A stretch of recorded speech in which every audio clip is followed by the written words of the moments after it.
করেছিলে বে তোরা? বাবা আমি বুঝতে পারিনি গো, কারেন্ট চলে গেল ওই যে। খবরদার হারামি তোর ওই অপবিত্র মুখে আমাকে বাবা বলে ডাকবি না। বলছি অন্যায় হয়ে গেছে, ভুলে ঢুকে পড়েছি। ওইগুলো ভুল নাই গো, তুমি জেনে শুনে ঢুকেছো, তোমাকে আমি জানি তুমি আমার দিকে কোন নজরে কোন মতলবে তাকাও।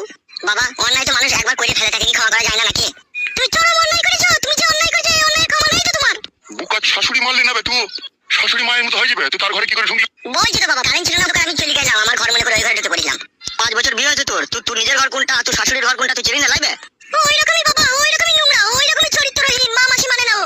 শুনবে, তোর এই শেষ জমাই ষষ্ঠী করতে আসা আমার বাড়িতে, ঠিক আছে? আমার বাড়িটা 3 সীমানা মারাবি না। আজ আমার ষষ্ঠী করতে লেবা না তাইলে? বে তা তুই জমাই ষষ্ঠী করতে করতে আসবি তুই আমার মায়ের ঘরে কেন ঢুকবি বে? তোরা তুই বাপ বেটে পাগল না ছাগল বে? কি বলতে চাইছো কি তুমি? বলছি তোমার নিজের শাশুড়ি নয়, আমার যে নিজের শাশুড়ি ছিল, আমার যে বইয়ের যে আসল মা, সে তো মরে গেছে, ও তো পরের মেয়ে। যদি একবার ঘরে ঢুকিয়ে পড়ি, আমাদের তো সব নিজেদের ভিতরে। খাটি কথাবার্তাটা শুনো আর, তাহলে বুঝতে পারছি তোর মনে কত খারাপ মতলব আছে। এই শোনে টাকা, তুই শোন, তুই পালা আমার বাড়ি থেকে, ঠিক আছে? আর কোনোদিন আমার বাড়ি আসবি না।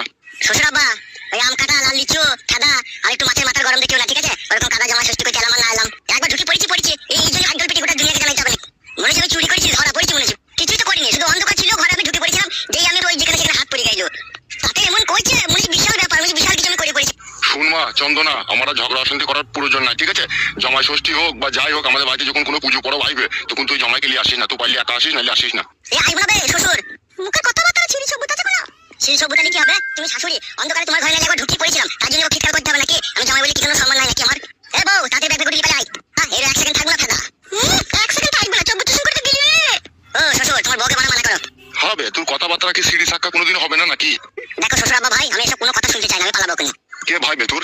ভাই বলি তো এরকম আমাকে অসম্মান করছো তুমি। তুমি যদি আমাকে জমাই ভাবতা, ঠিক আছে, তাহলে কোনোদিনও খারাপ জিনিসটা মনের মধ্যে ভাবতে না। তোমার মনে কত কুমতলব তাহলে ভরা আছে, তুমি একবার বুঝে দেখো। সে শাশুড়ি হয় মায়ের মতো, অন্ধকারে নিয়ে তার ঘরে ঢুকিয়ে পড়েছিলাম আমি, কিন্তু তোমরা তোমাকে খারাপ ভেবে নিলা যে আমি কিছু কুকাজ করার জন্য ঢুকেছি। কিন্তু আমার মনের মধ্যে কি আছে কি না আছে তোমরা খোঁজ করে দেখলা না, তোমরা খারাপটাই ভেবে নিলে আগে। তুই কি বলতে চাইছিস কি? শ্বশুর চুলটা তো তোর বয়সে বাকি নেবে, তুই তুমি কলকে পেকেছে। তার মানে তুই কি বুঝাতে চাইছিস কি আমাকে? বুঝো না, তোমাকে কি বুঝাবো? হাঁটা বন্ধ করবে এমন শ্বশুর, নাহলে আর হয়ে দেবো মুখে। এ পালা পালা পালা পালা বে আমার বাড়ি থেকে পালা।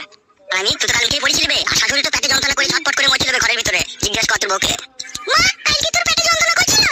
হ্যাঁ রে মা, তোরা যখন ওই বাড়ি গেছিলি তখন পেটে খুব যন্ত্রণা করছিল, আমার আমি ঘুমিয়ে গেছিলাম। কখন যন্ত্রণা করছিল তোমার পেটে?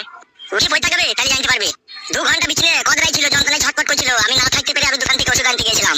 আমি ঘরে ঢুকে যা ওষুধটা দিতে যাবো, শাশুড়ি তখন চিল্লিয়ে মাত করে দিল, আসল কথাটা জানলো না, জামাই কিসের জন্য এলো না আইলো, খারাপ ভেবে নিল আমাকে।